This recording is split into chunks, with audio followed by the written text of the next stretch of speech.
ফেনী শহরের অলিগলি থেকে শুরু করে জাতীয় মহাসড়ক সবখানেই এখন ব্যাটারি চালিত অটোরিকশার দাপট।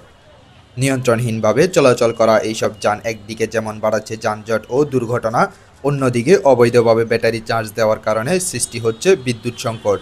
তবে কার্যকর নিয়ন্ত্রণে নেই দৃশ্যমান কোনো উদ্যোগ।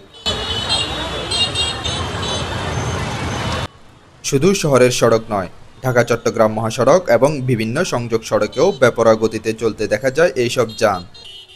ফেনী পৌর শহরের সদাগরপাড়া এলাকায় মাত্র 200 গজের মধ্যে রয়েছে প্রায় 10 থেকে 12টি চার্জিং সেন্টার। প্রতিটি সেন্টারে প্রতিদিন চার্জ দেওয়া হচ্ছে অর্ধশতাধিক টমটম। এর বাইরেও রয়েছে অসংখ্য অনুমোদনহীন চার্জিং পয়েন্ট, যেখানে অবৈধ বিদ্যুৎ সংযোগ ব্যবহারের অভিযোগ রয়েছে। যা গাড়ি আছে 20-25টার মতন আছে, এগুলো আমরা চার্জের ব্যবসা করি আর কি। আর এটা অসুবিধা হলো, এটা যে রাস্তাঘাটে পুলিশ ডিস্টার্ব দিয়ে সবসময় বা দড়ি যেন 2600 টাকা একটা মামলা করি গাড়ি রাখি লেগে এগুলো এই সেক্টরে তো দুইটা ওয়েতে মানুষে যে বিদ্যুৎটা ইউজ করে, একটা হচ্ছে ইন্ডাস্ট্রিয়াল সেক্টরে আর একটা হচ্ছে আবাসিক মিটার দিয়ে। তো সেক্ষেত্রে ইন্ডাস্ট্রিয়াল মিটার এখানে থাকা বাধ্যতামূলক, যেহেতু এখানে বিদ্যুৎ অনেক বেশি ইউজ হয়। একটি টমটম চার্জে প্রতিদিন উল্লেখযোগ্য পরিমাণ বিদ্যুৎ খরচ হয়, ফলে আবাসিক এলাকায় বাড়ছে বিদ্যুতের চাপ, দেখা দিচ্ছে ঘন ঘন লোডশেডিং। স্থানীয়দের অভিযোগ, নিয়মিত বিদ্যুৎ বিভ্রাটে দুর্ভোগ বাড়ছে সাধারণ মানুষের।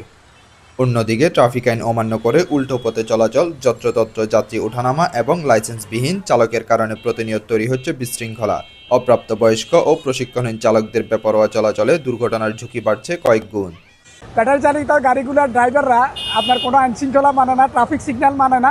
ট্রাফিক সিগন্যাল না মানার কারণে প্রতিনিয়ত দুর্ঘটনা হচ্ছে। এই গাড়িগুলো শুধু শহরে সীমাবদ্ধ থাকতেছে তাই না, এই গাড়িগুলো এই শহর থেকে আমাদের যে ঢাকা চট্টগ্রাম হাইওয়ে ওই রাস্তার পর্যন্ত এরা উঠা চলা এবং কি অবাধ উঠা চলা, এটার কারণে আমাদের ঢাকা চট্টগ্রাম মহাসড়কের যে যান চলাচল সেটাও ক্ষতিগ্রস্ত হচ্ছে এবং কি দুর্ঘটনার বড় বড় দুর্ঘটনার সম্মুখীন হচ্ছে, মানুষ মৃত্যুর পর্যন্ত পৌঁছে যাচ্ছে।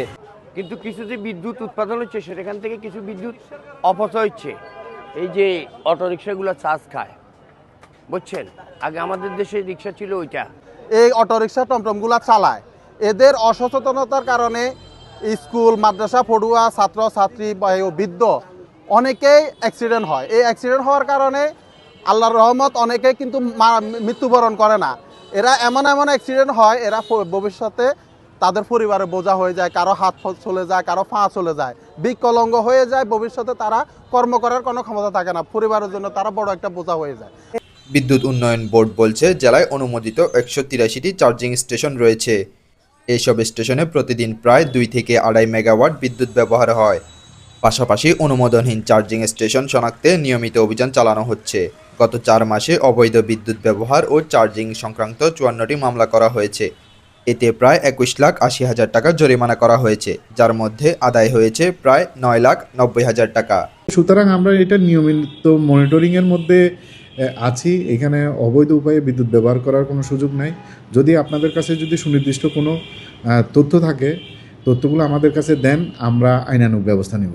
আমরা এ ব্যাপারে খুবই কঠোর, যে কোনো অনিয়ম পেলে অবৈধ, শুধু চার্জিং স্টেশনের ক্ষেত্রে না, যে কোনো অবৈধ বিদ্যুৎ ব্যবহারকারীর ব্যাপারে আমরা খুবই কঠোর, যে আমরা কোনো ধরনের অনিয়ম পেলে তার বিরুদ্ধে আইনানুগ ব্যবস্থা নেব।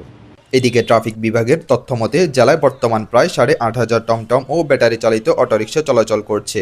গত 4 মাসে এইসব যানবাহনের বিরুদ্ধে 1090টি মামলা করা হয়েছে এবং প্রায় 27 লাখ টাকা জরিমানা আদায় করা হয়েছে। ব্যাটারি চালিত রিক্সার বিরুদ্ধে আমাদের নিয়মিত অভিযান হচ্ছে কি প্রতি মাসে পরিচালিত হয় এবং প্রতি মাসেই আমরা নির্দিষ্ট অনেকগুলো গাড়িকে আটক করি। এবং তবে ডাম্পিং স্টেশন না থাকার কারণে অনেক ক্ষেত্রে আমরা এই গাড়িগুলোকে কোথায় রাখা হবে সেই ব্যাপারে হচ্ছে সিদ্ধান্তহীনতায় ভুগি। তো ডাম্পিং স্টেশন হলে আমার মনে হয় আমরা এই অভিযানটা আরও জোরদার করতে পারবো। আমরা পৌরসভার পক্ষ থেকে যেটা পরিকল্পনা করছি, আমাদের ভবিষ্যৎ পরিকল্পনায় যেটি অন্তর্ভুক্ত আছে সেটা হচ্ছে, মানুষের টমটম কিন্তু মানুষ চড়ে, টমটমের একটা চাহিদাও আছে। এই অবৈধ হলেও এটাকে যাতে এটা বিপজ্জনক হয়ে উঠতে না পারে, টমটমের জন্য আলাদা কোনো লেন করে দেওয়া যায় কিনা, রাস্তাকে সম্প্রসারণ করে দেওয়া যায় কিনা, এই ধরনের বিষয়গুলো আমাদের চিন্তাভাবনার মধ্যে আছে। কিন্তু তারপরে যতক্ষণ পর্যন্ত এই ড্রাইভার একই সাথে গাড়িগুলোকে একটা প্রক্রিয়ার মধ্যে আনা যাবে না, ততক্ষণ পর্যন্ত আসলে এই উদ্যোগটা নেওয়াটা কঠিন হয়ে পড়ছে।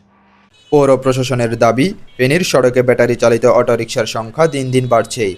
শুধু অভিযান নয়, নিবন্ধনের আওতায় আনা, নির্দিষ্ট রুট নির্ধারণ এবং বিকল্প কর্মসংস্থানের ব্যবস্থার মাধ্যমেই এই সংকটের টেকসই সমাধান সম্ভব। জনতার কণ্ঠ, নিউজ ডেস্ক।